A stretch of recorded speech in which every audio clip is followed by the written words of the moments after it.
இந்த காளி என்கிற பாம்பு விஷம் கக்கி கக்கி அந்த விஷ அக்னி விஷ ஜுவாலையால அந்த யமுனா நதி நீரே காயும் நீராக தகிக்கும் நீரா எடுத்தான்.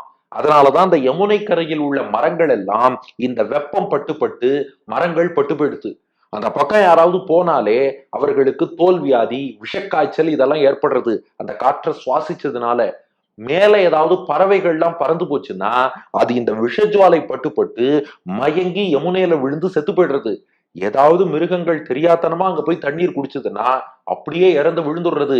கிருஷ்ணன் என்ன பண்ணான்னா ஒரு வெந்நீர் பானைக்குள்ள குதிப்பது போல காயும் நீர் புக்கு. பெரியாழ்வார் யசோதை எவ்வளவு கலங்கி போயிருப்பான்னு நினைச்சு பாருங்க.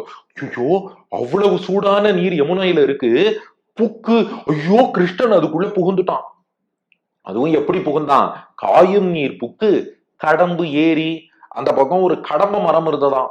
அந்த கடம்ப மரத்துல ஏறி மரத்தில் இருந்து கீழே குதித்தானா. அந்த கடம்ப மரம் மட்டும் நல்லா பூத்து குலுங்கித்து. அது எப்படி பூத்து குலுங்கும்? இந்த காளியனுடைய விஷம் பட்டுதான் எல்லா மரங்களும் பட்டு போயிடுத்தேன்னா அதெல்லாம் பட்டு போச்சு. இங்க வியாக்கியானத்துல மணவாள மாமுனிகள் காட்டுகிறார், கிருஷ்ணன் இந்த மரத்துல ஏறலாமா அப்படின்னு மரத்தை ஒரு பார்வை பார்த்தானா. இவன் ஒரு பார்வை பார்த்தவாறே மரம் மீண்டும் துளிர் விட்டு விட்டது.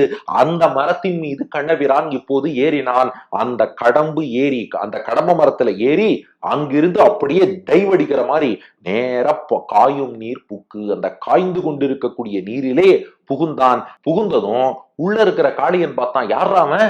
நம்ம இடத்துக்கே ஒருத்தன் வந்திருக்கானே, அவன் யாருன்னு ஒரு கை பாக்குறேன்னு வீரமாத்தான் கிளம்பி வந்தான் காளியன்.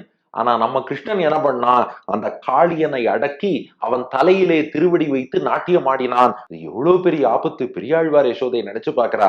தண்ணீரே அக்னி மாதிரி கொதிக்கிறது, அது ஒரு பயம். அடுத்தது பார்த்தா இவன் மேலேந்து கீழே குதிச்சிருக்கான், என்ன ஆகுமோன்னு ரெண்டாவது பயம். 3 காளியன்கிற பாம்பு கிட்ட போயிருக்கான், மூணாவது பயம். நாலாவது, அவனுடைய எந்த படத்துல விஷம் நிறைந்திருக்கோ அது மேலேயே திருவடி வைத்து நாட்டியம் ஆடினான். அந்த நாட்டியம் எப்படி ஆடினான்னா பாய்ந்து பாய்ந்து ஆடினானா. கிருஷ்ணன் காளியன் தலையில நாட்டியம் ஆடினா, அவன் ரத்தம் கக்கி கக்கி காளியன் அடங்கும் வரை நாட்டியம் ஆடினா. கடைசியா அந்த காளியனுடைய மனைவியர் நாகபத்திரிகள் அவ கிருஷ்ணனை ஸ்தோத்திரம் பண்ணி எங்கள் கணவனை மன்னித்து விட்டு விடு எல்லாம் பிரார்த்தனை பண்ண. சரி மன்னித்தோம்னு கிருஷ்ணன் மன்னிச்சு விட்டுடுறான். அதுக்கப்புறம் காளியன் நான் இனிமே யமுனையில வசிக்கல, நான் கடலுக்கே போகிறேன்னு அவனும் திரும்பி போயிடுறான். அவன் மனைவியர் எல்லாரும் போயிடுறா. யமுனா நதி தூய்மை ஆயிடுத்து. கிருஷ்ணன் பாதுகாப்பா வந்துட்டான். வந்துட்டாலும் கூட இந்த கோபிகைகள் மனசுல அந்த பயம்ங்கிறது இருந்துட்டே இருக்கான்.